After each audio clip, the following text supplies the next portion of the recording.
Starting with the name of Allah Almighty, who is the master of the day of judgment, and a bundle of Durud Islam on beloved Prophet Muhammad sallallahu alaihi wasallam.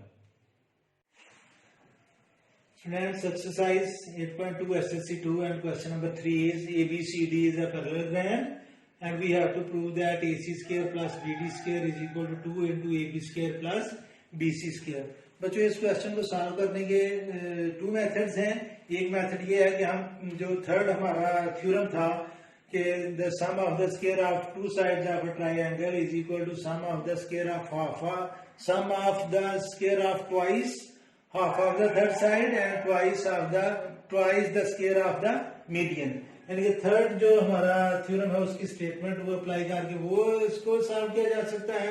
और दूसरा method इसका ये है कि पहला और दूसरा theorem दोनों को अप्लाई करके हम इसको सॉल्व कर सकते हैं. तो बच्चों मैं पहले जो थ्योरम नंबर 3 है उसको अप्लाई करते हुए इसको सॉल्व करूंगा. तो सबसे पहले हम एक पैरेललोग्राम ड्रा करते हैं. बच्चों ये हमारे पास पैरेललोग्राम है जिसका नाम हमने रखा ABCD. और पैरेललोग्राम की जो प्रॉपर्टीज है उसमें ये है बच्चों के पैरेललोग्राम्स की अपोजिट साइड कॉन्ग्रुएंट भी होती हैं और पैरेलल भी होती हैं. तो ये दो साइडें आपस में पैरेलल भी हैं और कॉन्ग्रुएंट भी हैं. पैरेललोग्राम की एक और प्रॉपर्टी है बच्चों कि इसके जो इसका कोई भी एंगल राइट एंगल नहीं होता और दूसरे इसके जो डायगोनल है वो एक दूसरे को बाइसेक्ट करते हैं. यानी कि मैंने ये BD डायगोनल ड्रा किया और दूसरा डायगोनल मैंने ड्रा किया AC. तो ये दोनों डायगोनल जो है एक दूसरे को पॉइंट O पर इंटरसेक्ट कर रहे हैं. और ये पैरेललोग्राम की कैरेक्टरिस्टिक में है कि इसके जो डायगोनल है यानी कि BD AC को हाफ कर रहा है और AC BD को हाफ कर रहा है. यानी कि OB इक्वल है OD के और OA जो है बच्चों ये इक्वल है OC के. तो इस बात को भी आपने ध्यान में रखना है कि OA जो है वो इक्वल है OC के और ये हाफ है. तो OA जो है बच्चों वो इक्वल है हाफ ऑफ AC और OD जो है बच्चों ये हाफ है DB का. तो OB जो है वो इक्वल है हाफ ऑफ DB. इस बात को आपने ध्यान में रखना है. तो गिवन इसमें हमें सिर्फ और सिर्फ एक पैरेललोग्राम है गिवन है बच्चों. इसमें गिवन ABCD इज पैरेललोग्राम. और कंस्ट्रक्शन हमने ये की इसमें कि टू प्रूफ हमारा ये है कि हमने इसके टू साइड के स्क्वायर को ये प्रूफ करना है कि AC स्क्वायर यानी कि डायगोनल का स्क्वायर प्लस दोनों डायगोनल के स्क्वायर ये इक्वल हो twice of the square of one side and twice of the square of other side. तो बच्चों ये हमने प्रूफ करना है. टू प्रूफ है इसमें हमारा बच्चों टू प्रूफ ये हमने बच्चों करना है जी कि AC square plus BD square यानी कि दोनों डायगोनल के स्क्वायर का सम ये इक्वल होगा twice of AB square plus BC square. ये हमारा टू प्रूफ है. कंस्ट्रक्शन में हम सिर्फ इसको नेम देंगे या कंस्ट्रक्शन में हम कंस्ट्रक्शन नहीं इसको लिख देते हैं प्रूफ में कि बच्चों OB जो है OB ये इक्वल है हाफ ऑफ BD और OA जो है ये इक्वल है बच्चों हाफ ऑफ AC. और इन दोनों की रीजन आगे लिख दें. Diagonal of parallelogram bisect each other. अब बच्चों अगर आप इस चीज को ये भूल जाएं ADC ये नीचे वाली ट्रायंगल आप लाइनों को भूल जाएं तो हमारे पास एक ट्रायंगल बन रही है ABC जिसमें AC जो है वो उसका मिड पॉइंट है क्योंकि ये मीडियन है. ये डायगोनल एक दूसरे को बाइसेक्ट कर रहे हैं तो AC का मिड पॉइंट है O. तो फिर OB जो है वो मीडियन होगा. और जो हमने तीसरा थ्योरम पढ़ा था कि ट्रायंगल की कोई सी टू साइड्स के स्क्वायर का सम वो तीसरी साइड के हाफ के स्क्वायर का ट्वाइस प्लस मीडियन के स्क्वायर के ट्वाइस के इक्वल होता है. तो वो नीचे बच्चों अब हम वो लिखेंगे जो तीसरे थ्योरम की स्टेटमेंट है अभी मैं वो यहाँ पर लिखूंगा. So students second third theorem की स्टेटमेंट है कि the square of the sum of the square of any two sides of a triangle is equal to the sum of the square of half of the third side and twice the square of the median. यानी कि sum of the square of any two sides of a triangle is equal to the sum of twice the square of third side and twice the square of median that bisect the third side. तो अब हम triangle discuss करेंगे बच्चों A B सी। तो मैं इसके नीचे लिखूंगा इन ट्रायंगल ए बी सी। हम ट्रायंगल की इन टू साइड्स के स्क्वायर का सम लेते हैं यानी कि A B square plus B C square लेते हैं। तो ये आ जाएगा बच्चों A B square plus B C square. तो ये इक्वल होगा twice the square of half of the third side. तो ये तीसरी साइड का हाफ है बच्चों ओ ए। तो ओ ए के हाफ का स्क्वायर यानी कि O A square plus twice the median, और मीडियन है बच्चों ओ बी स्क्वायर। अब बच्चों प्रॉपर्टीज ऑफ पैरेललोग्राम में मैंने आपको बताया था कि ओ ए इक्वल है हाफ ऑफ ए सी। तो ओ ए की जगह मैं लिखूंगा हाफ ऑफ ए सी यानी कि ए सी ओवर 2, और ओ बी की जगह बच्चों लिखा जाएगा हाफ ऑफ बी डी। तो इसको आगे हम मजीद सॉल्व करते हैं। अब बच्चों A B square plus B C square जो एज इट इज लिखा जाएगा A B square plus B C square is equal to 2 into बच्चों ओ ए की जगह मैं लिखूंगा हाफ ऑफ ए सी। तो यह आएगा बच्चों ए सी ओवर 2 यानी कि ए सी का हाफ और इसका स्क्वायर प्लस ट्वाइस, और ओ बी की जगह मैं लिखूंगा हाफ ऑफ बी डी, और यह आ जाएगा बच्चों B D over 2 whole square. अब स्टूडेंट्स ये इसका हम स्क्वायर लेंगे तो ये आएगा 2 into A C square over 4 plus 2 into B D square over 4। तो ये आ जाएगा बच्चों 2 1 2 2 2 4 2 1 2 2 2 4, और ये आ जाएगा बच्चों A B square plus B C square is equal to बच्चों दोनों का डिनोमिनेटर है 2। तो इस 2 को हम यानी कि आधा 1/2 हम कॉमन लेते हैं।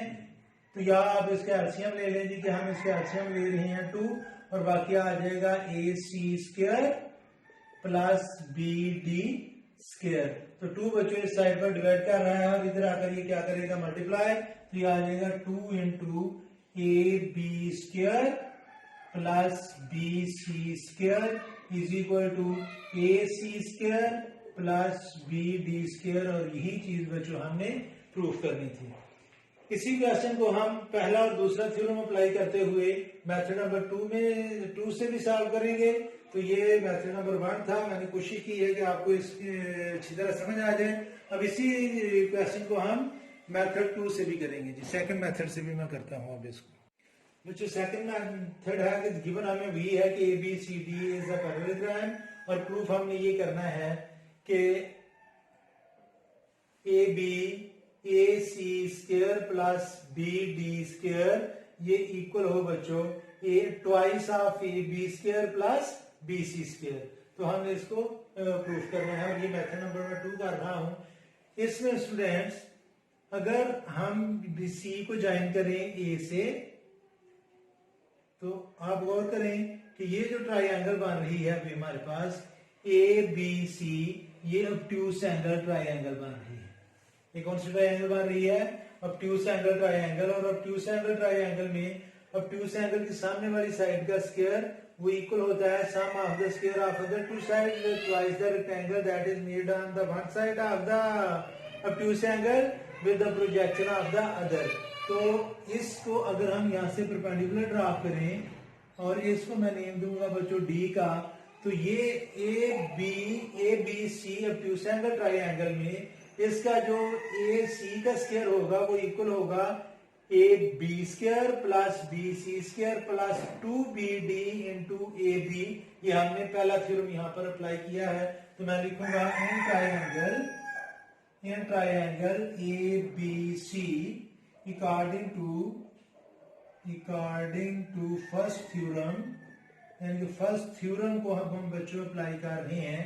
तो वो आएगा स्टूडेंट्स ए सी स्क्वायर ये इक्वल होगा A B square plus B C square plus 2ab into B D. बच्चों ये हमने पहला थ्योरम अप्लाई किया है और इसको मैंने नेम दे दिया क्वेश्चन नंबर 1 का।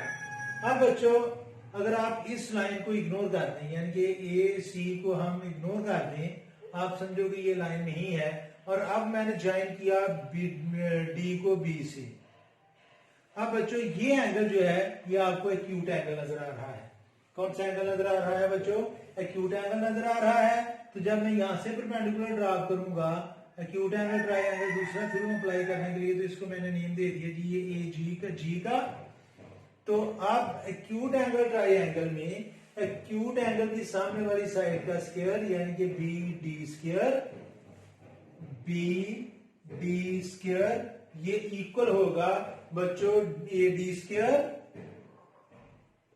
प्लस ये होगा बच्चों ए डी स्क्वायर यानी कि ये साइड का square plus A B square minus 2ab into A G. इसको नेम देंगे हम बच्चों इक्वेशन नंबर 2 का।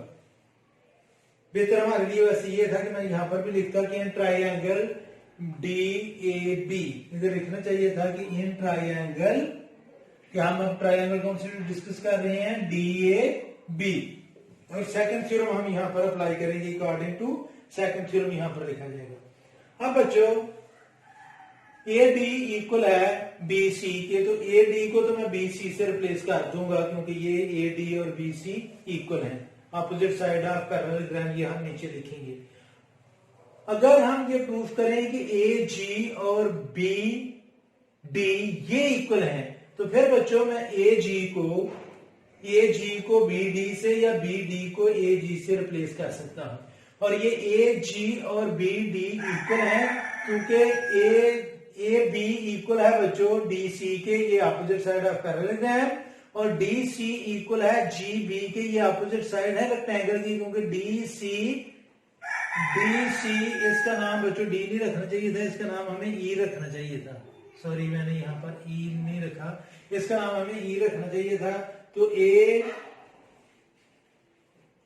सी square is equal to A B square plus D C square plus 2ab into B D नहीं बच्चों यहां पर बी ई रखना चाहिए था, डी ऑलरेडी उसका नाम चल रहा था।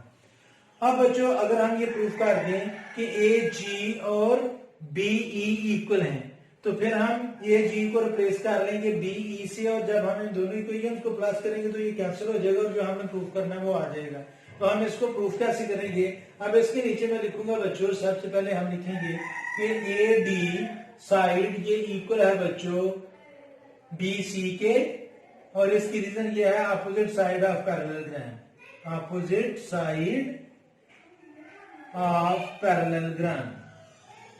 अब बच्चों डी सी जो है डी सी वो इक्वल है स्टूडेंट्स ए बी के, ये भी अपोजिट साइड ऑफ पैरेललोग्राम, और डी सी जो है बच्चों ये इक्वल है जी ई के भी, क्योंकि G D C E G is a rectangle. तो मैं लिखूंगा as D C E G is rectangle. Rectangle कैसे है बच्चों कि डी सी और जी ए बी ये दोनों पैरेलल लाइन थी, और ये मैंने परपेंडिकुलर ड्रा किया डी जी और बी सी, तो ये दोनों परपेंडिकुलर हैं, तो इसलिए ये डी सी ई जी बनेगी हमारी रेक्टेंगल। तो रेक्टेंगल की अपोजिट साइड्स भी क्या होती हैं, इक्वल।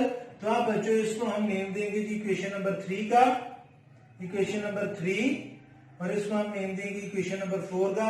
आप 3 और 4 की लेफ्ट साइड्स बच्चों देखें तो ये दोनों डीसी हैं, तो इनकी राइट साइड्स भी क्या होंगी, इक्वल। तो इसके आगे मैं लिखूंगा कि ए बी जो है वो बच्चों इक्वल है जी ई के, और इसकी रीजन है फ्रॉम 3 एंड 4, यानी कि इक्वेशन नंबर 3 और 4 की रूल से। तो अब देखो बच्चों ए बी जो है वो सम है ए जी प्लस जी बी का, तो ए बी की जगह मैं लिख सकता हूं A G plus G B is equal to, और जी ई जो है बच्चों वो सम है G B plus B E का, तो जी बी इधर प्लस है, इधर आकर क्या हो जाएगी माइनस। तो हमने प्रूफ ये कर दिया कि ए जी ये इक्वल है बी ई के, तो इसका नेम देंगे हम बच्चों इक्वेशन नंबर 5। अब इक्वेशन नंबर 2 में हम ए जी की जगह बच्चों पुट करेंगे बी ई, और ए डी की जगह हम पुट करेंगे बी सी, किसमें, इक्वेशन नंबर 2 में। तो इसके नीचे मैं लिखूंगा putting A D as B C and A G as B E, और इसका नाम हम रखेंगे कि ये दोनों हमने ऑलरेडी प्रूफ किए हुए हैं। तो अब हम इक्वेशन नंबर 2 में इनको रिप्लेस करते हैं। बच्चों मैं लिखूंगा रिप्लेसिंग और putting replacing A D with B C and A G with B E in equation number 2। कि इक्वेशन नंबर 2 में हम ए डी को बच्चों रिप्लेस करेंगे बी सी से, क्योंकि ए डी और बी सी इक्वल है, हमने प्रूफ किया है। और इक्वेशन नंबर 2 में ही ए जी की जगह हम लिखेंगे बी ई, ये भी हमने प्रूफ किया है। तो इक्वेशन नंबर 2 में जब हम ये वैल्यू पुट करेंगे तो ये आ जाएगा बच्चों B D square is equal to A D की जगह मैं क्या लिखूंगा, B C square plus A B square -2 into A B, और बच्चों ए जी की जगह हम क्या लिखेंगे, बीई। अब और इस इक्वेशन का नेम बच्चों मैं दे दूंगा इक्वेशन नंबर 3। अब अगर आप गौर करें तो अगर हम इक्वेशन नंबर 3 और 1 को प्लस करें, बाकी मैं नीचे से सारा रेस कर लेता हूं। इसके नीचे बच्चों हमने अभी लिखना है कि एडिंग इक्वेशन नंबर 3 एंड 1। अब हम ऐड करेंगे बच्चों इक्वेशन नंबर 3 एंड 1।